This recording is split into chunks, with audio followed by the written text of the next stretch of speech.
मित्रों, आज का विषय है कौन सी चीज स्त्री को देने से पुरुष के जीवन का सुख चला जाता है और पुरुष को देने से स्त्री के जीवन का सुख चला जाता है। एक बार भगवान शिव एक संत का रूप बना करके माता पार्वती के साथ में जंगल में बैठे हुए थे। उसी समय पर एक पुरुष भगवान शिव के पास पहुंच जाता है और कहता है, प्रभु, एक समय वो था जो मुझमें और मेरी पत्नी के बीच में बहुत प्रेम था। पता नहीं क्या हो गया, हम दोनों के बीच में इतनी दूरियां बढ़ गई हैं कि अब मेरी पत्नी मेरे पास आना ही नहीं चाहती। महाराज, कोई ऐसा उपाय बताओ जिससे मेरी पत्नी मेरे साथ आ जाए। फिर भगवान शिव कहते हैं, बेटा, पति पत्नी जीवन रथ के ऐसे दो पहिए हैं। यदि एक पहिया निकल जाए तो गाड़ी अटक जाती है, आगे नहीं बढ़ती और जीवन में दुख आ जाते हैं। अब मैं तुम्हें एक छोटी सी कहानी सुनाता हूँ। इस कहानी को ध्यान से सुनो, जिससे तुम्हें कुछ ज्ञान की बातें प्राप्त हों और तुम्हें तुम्हारे प्रश्न का उत्तर मिल सके। तो मित्रों, कहानी शुरू करने से पहले मेरा आप सभी से अनुरोध है कि आप हमारी कहानी में खो जाएं। उससे पहले हमारे चैनल को सब्सक्राइब करके बेल आइकन अवश्य दबा लें, जिससे हमारी हर वीडियो का नोटिफिकेशन सबसे पहले आप तक पहुंच सके और आप हमारी हर वीडियो से प्राप्त ज्ञान का अपने जीवन में लाभ उठा सकें। तो आइए कहानी शुरू करते हैं। भगवान शिव कहते हैं, पार्वती, प्राचीन समय की बात है। एक गांव में एक नौजवान रहता था। वो दिखने में बहुत ही ज्यादा बदसूरत लगता था, इसलिए गांव की कोई भी लड़की उसके साथ में शादी नहीं करती थी। हालांकि उस गांव में बहुत सारी लड़कियां थीं, पर फिर भी वो अभी तक कुंवारा ही था, क्योंकि उन लड़कियों का कहना था कि वो बहुत ही पतला दुबला और बदसूरत है। वहीं उसकी उम्र के दूसरे नौजवानों की शादियां हो चुकी थीं। वहाँ की रीत रिवाजों के अनुसार किसी किसी के तो एक से ज्यादा भी पत्नियां थीं। इसलिए इसमें कोई आश्चर्य की बात नहीं थी कि वो नौजवान जो था ये सब देख करके और सोच करके दिन पर दिन दुबला होता जा रहा था। वो देखने में सुंदर तो नहीं था, परंतु वो दयालु बहुत था। वहीं एक दिन उस गांव के लोगों ने एक कुश्ती का कार्यक्रम रखा। सुबह सवेरे ही गांव के सारे लोग मैदान में इकट्ठा हो गए। वहीं कुश्ती देखने के लिए वो नौजवान भी उन सबके साथ में था। चूंकि दोपहर तक उन सब में खूब कुश्ती हुई, वहीं दोपहर जब गर्म हो गया तो सभी लोग कुश्ती रोक करके पेड़ की छाया में लेट गए। वहीं एक आदमी ने ढोल बजाना शुरू किया तो उनकी पत्नियों को पता चल गया कि उनके पतियों के दोपहर के खाने का समय हो गया है। सो वो सभी पत्नियां अपने अपने पतियों के लिए दोपहर का खाना लेकर के कुश्ती के मैदान को चली आईं। वहीं सभी ने अपनी अपनी पत्नियों के हाथ का स्वाददार खाना पेट भरकर खाया, परंतु वो नौजवान जो था उसकी कोई पत्नी नहीं थी, इसलिए ना तो उसके लिए कोई खाना लेकर आया और ना ही वहाँ उसको किसी ने खाना खाने के लिए पूछा। वहीं वो नौजवान जो था बेचारा भूख से परेशान था। उसने सोचा, काश मेरी भी कोई पत्नी होती तो वो भी मेरे लिए खाना बनाकर लाती। अब तो मुझे अपने आप ही अपना खाना ढूंढना पड़ेगा। चलो कोई बात नहीं, अब मैं यहाँ से चलता हूँ, पास की नदी से ही कोई मछली पकड़कर खाता हूँ। और फिर ऐसा सोच करके वो नौजवान जो था पास की नदी की तरफ चल दिया। वहीं उसने अपना मछली पकड़ने वाला कांटा नदी में फेंका। कांटा खींचने पर भारी लगा तो उसने सोचा कि लगता है आज कोई बड़ी मछली फंसी है, क्योंकि मेरा कांटा खूब भारी हो गया है। और फिर ऐसा सोच करके वो मन में विचार करने लगा कि आज तो मजा आ गया। और फिर उसने जैसे ही वो कांटा जोर लगाकर ऊपर खींचा तो उस कांटे की रस्सी टूट गई और वो कांटा जो था नदी में डूब गया। इस प्रकार कांटे के नदी में डूब जाने पर वो नौजवान दुखी होकर बोला, अरे ये तो रस्सी टूट गई, मेरा कांटा भी चला गया, मैं मछली भी नहीं पकड़ सका और मैं भूखा भी रह गया। अब जो होना था वो तो हो गया, लेकिन मैं इस बड़ी मछली को किसी भी हाल में अपने हाथ से जाने नहीं दूंगा। और फिर ऐसा सोच करके वो नौजवान जो था तुरंत ही नदी में कूद गया। इस प्रकार जब वो नौजवान नदी में कूद गया और चारों तरफ मछली को देखने लगा तो उसको मछली तो दिखाई नहीं दी, लेकिन उस नदी में उसे एक बड़ा सा मगरमच्छ जरूर दिखाई दिया। वहीं उस नौजवान ने मगरमच्छ से पूछा, क्या तुमने मेरा कांटा चुराया है? तो मगर ने जवाब दिया, नहीं नहीं, इन सब खेलों के लिए तो मैं अब काफी बूढ़ा हो चुका हूँ, लेकिन मैंने तुम्हारा कांटा चुराने वाले को उस रास्ते पर जाते हुए जरूर देखा है। अगर तुम जल्दी से उधर चले जाओ तो शायद उसे पकड़ पाओ। और फिर ऐसा कहते हुए उस मगरमच्छ ने पानी में जाते हुए एक रास्ते की तरफ इशारा कर दिया। वहीं मगरमच्छ ने जब उस नौजवान को इशारा किया तो उस नौजवान ने उस इशारे की तरफ देखा तो उसे पानी में जाता हुआ एक पथरीला रास्ता दिखाई दिया, जिसके दोनों तरफ घास लगी हुई थी। उसने मगर को धन्यवाद दिया और उस रास्ते पर चल दिया। वहीं सबसे अधिक आश्चर्य की बात तो ये थी कि वो रास्ता पानी के अंदर था और उसको पानी के अंदर सांस लेने में कोई मुश्किल नहीं हो रही थी। वो उस रास्ते पर ऐसे बढ़ता चला जा रहा था जैसे धरती पर चल रहा हो। वहीं रास्ते में उसने सुनहरी मछलियां देखी, पानी के सांप देखे और हरे केकड़े भी देखे। वहीं चलते चलते अचानक वो काले सफेद पत्थरों से बने हुए एक घर के सामने जा पहुंचा और फिर घर के सामने पहुंच करके उसने आवाज लगाई, अरे घर के अंदर कोई है क्या? वहीं मकान के अंदर से आवाज सुनकर के कुछ ही पलों में झुकी हुई कमर वाली एक बुढ़िया बाहर आई। वहीं नौजवान ने बुढ़िया से पूछा, यहाँ किसी ने मेरा कांटा चुरा लिया है, क्या आप बता सकती हैं कि मेरा कांटा किसने चुराया है? इस प्रकार उस नौजवान की बात को सुनकर के वो बुढ़िया कहने लगी, तुम इस पानी के राज्य में क्या कर रहे हो? तुम्हारी यहाँ पर आने की हिम्मत कैसे हुई? वहीं नौजवान कहने लगा, मैं नदी में मछलियाँ पकड़ रहा था कि मेरा कांटा खो गया और मैं उस कांटे को ढूंढते ढूंढते यहाँ तक आ गया हूँ। वहीं बुढ़िया कहने लगी, क्या तुम एक छोटे से कांटे के लिए इतनी तकलीफ उठा रहे हो? अरे मुझे तो तुम बहुत ही गरीब लगते हो। वहीं बुढ़िया की बात को सुनकर के वो नौजवान कहने लगा, जी हाँ, यही मेरे खाने पीने का सहारा है, इसीलिए मैं इसे खोना नहीं चाहता और इस कांटे को ढूंढता हुआ यहाँ तक आ गया हूँ। वहीं बुढ़िया के मुंह से निकला ओ और पास से उसने एक स्पंज तोड़ लिया और उस नौजवान से कहा, तुम ये स्पंज लो और मेरी पीठ को साफ करो। हालांकि वो नौजवान जो था उस समय बुढ़िया की पीठ साफ करने के बिल्कुल भी मूड में नहीं था, परंतु क्योंकि स्वभाव से ही वो बहुत दयालु था, इसलिए उसने बुढ़िया से स्पंज ले ली और बुढ़िया की पीठ साफ करने लगा।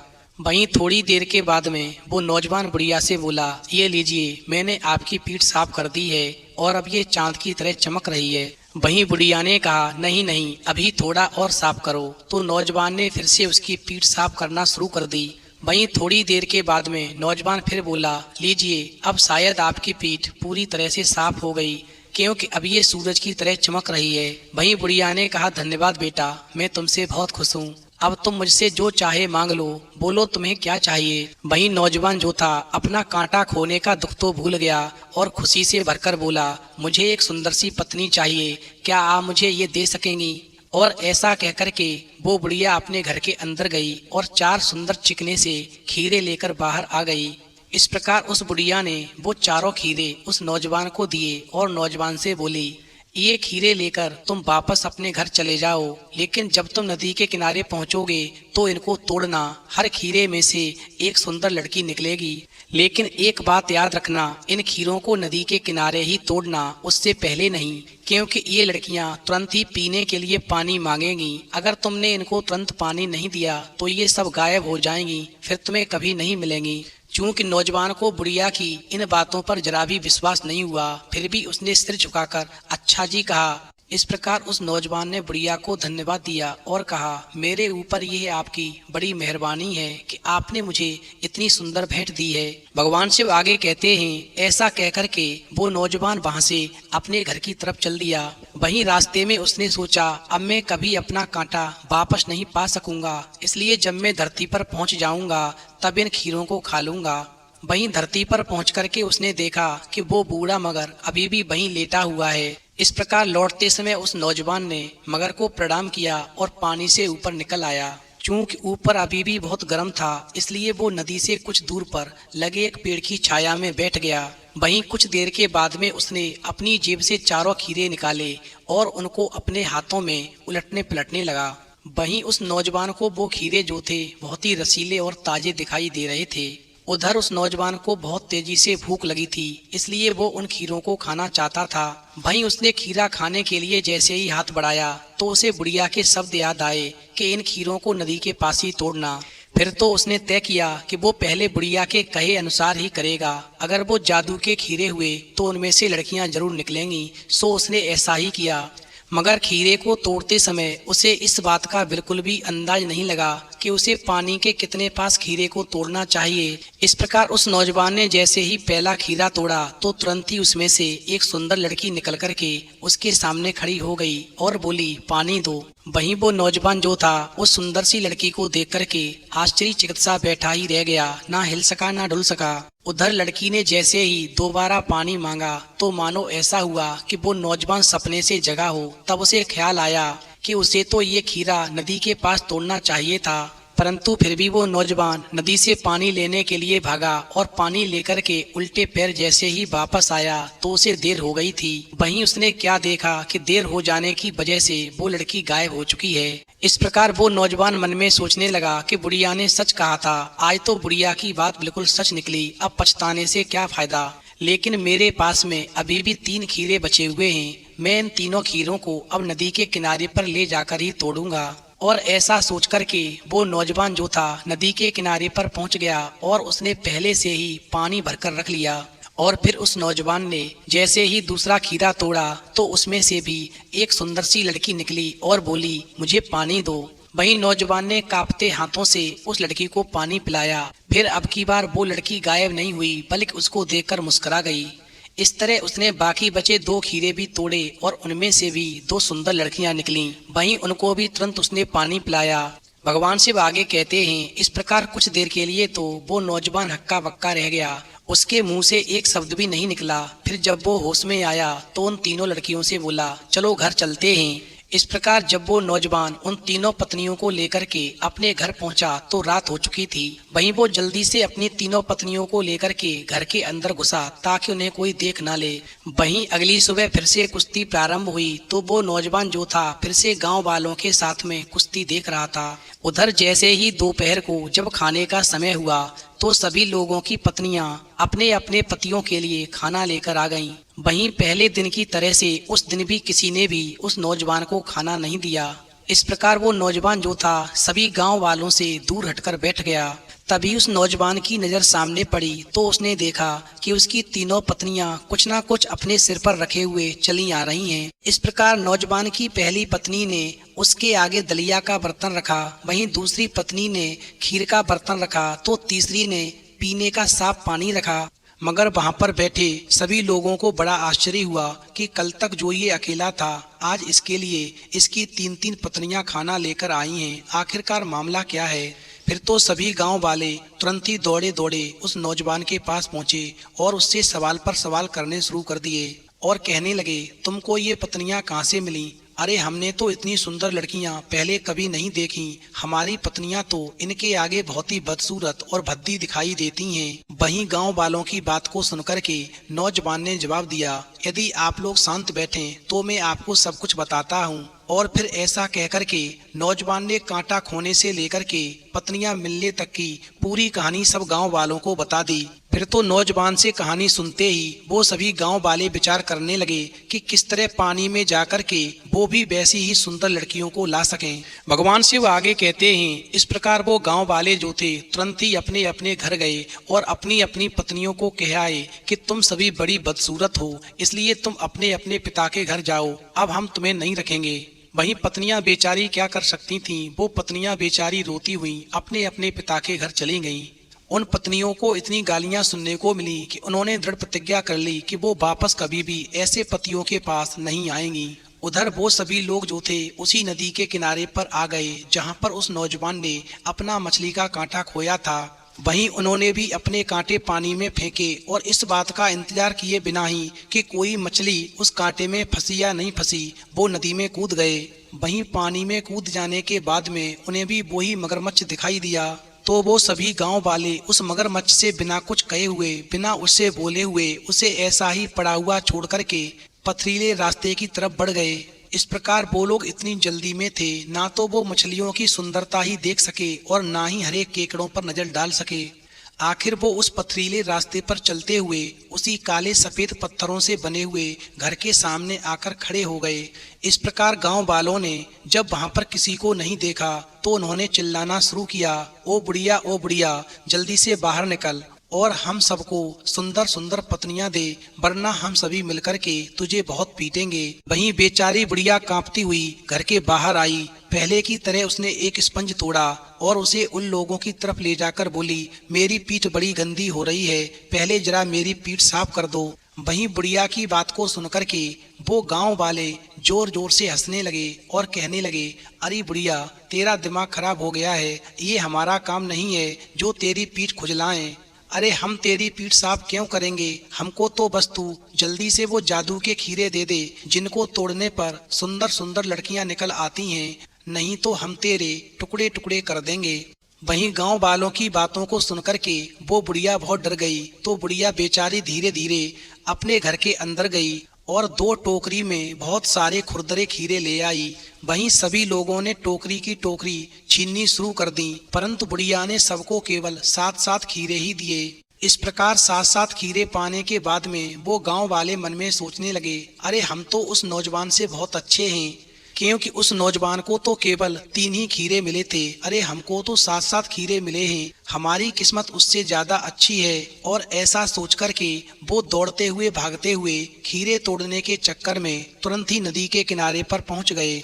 इस प्रकार सबसे पहले आदमी ने जैसे ही अपना पहला खीरा तोड़ा तो एकदम से वो डर गया, क्योंकि उसके सामने एक उससे भी लंबी और बदसूरत औरत खड़ी थी। इस प्रकार जो जो व्यक्ति खीरा तोड़ता गया सभी के साथ ऐसा ही होता गया। उधर इसी उम्मीद में सभी व्यक्ति खीरे तोड़ते गए कि किसी ना किसी खीरे में से कोई ना कोई सुंदर लड़की जरूर निकलेगी। इस प्रकार धीरे धीरे करके उन सभी व्यक्तियों ने अपने अपने सारे खीरे तोड़ डाले, पर उन खीरों में से जितनी भी लड़कियां निकली वो बहुत ज्यादा लंबी और बहुत ज्यादा बदसूरत थीं। इस प्रकार उनमें से सबसे लंबी और सबसे ज्यादा बदसूरत औरत ने कहा, अरे तुम हमको बदसूरत कहते हो। और ऐसा कहकर के उन सभी बदसूरत स्त्रियों ने मिलकर के उन सभी गांव वालों को पीटना शुरू कर दिया। इस प्रकार वो सभी गांव वाले दर्द से चिल्लाते हुए सभी आदमी गांव की तरफ भागे और उन बदसूरत औरतों से बचने के लिए अपने अपने घरों में छिप कर के दरवाजा बंद कर लिया। भगवान शिव आगे कहते हैं, इस प्रकार जब सब कुछ शांत हो गया तब वो लोग अपने अपने घरों से बाहर निकले। अब उन्हें लगा कि वो कितने भूखे थे, परंतु वहाँ कोई भी औरत खाना बनाने के लिए नहीं थी, क्योंकि उन सभी लोगों ने पहले ही अपनी अपनी सभी पत्नियों को घर से निकाल दिया था, उन्हें बदसूरत कहा था, उन्हें गालियां दी थी, उनकी पिटाई की थी। वहीं कुछ लोगों ने अपनी पत्नियों को वापस लाने की कोशिश भी की, पर बेकार गई, क्योंकि उनकी पत्नियों ने कहा, तुम लोगों ने हमारे दिल को ठेस पहुंचाई है, हमें गालियां दी हैं, इसलिए ऐसे बेरहम पतियों के पास हमें हमारे माता पिता कभी नहीं भेजेंगे और हम रहेंगे भी नहीं। भगवान शिव आगे कहते हैं, इस प्रकार सभी गांव वाले बिना पत्नियों के भूख प्यास से व्याकुल रहने लगे, तड़पने लगे। उधर उस नौजवान के पास में अब 3 पत्नियां थीं, तो सभी गांव वाले जो उस नौजवान को बेकदरी की नजर से देखते थे अब उसको इज्जत से देखने लगे। उधर वो नौजवान जो था रोजाना अच्छा खाना मिलने से अब वो सुंदर भी हो गया था। वहीं दूसरे लोगों को पत्नियों की खोज में फिर से दूर दूर जगह जाना पड़ा। फिर जब उनको पत्नियां मिल गईं तो उन्होंने फिर कभी उनको बदसूरत नहीं कहा और ना ही कभी उन्होंने अपनी पत्नी को गालियां दी। स्त्री को कभी भी गाली नहीं देनी चाहिए और अपनी पत्नियों की उन्होंने इज्जत भी करना शुरू कर दी। हमेशा ध्यान रखना, जो पुरुष अपनी स्त्री को गाली देते हैं उसकी इज्जत नहीं करते, पत्नी का सम्मान नहीं करते, स्त्री को धोखा देते हैं, ऐसे पुरुष के जीवन का सुख चला जाता है।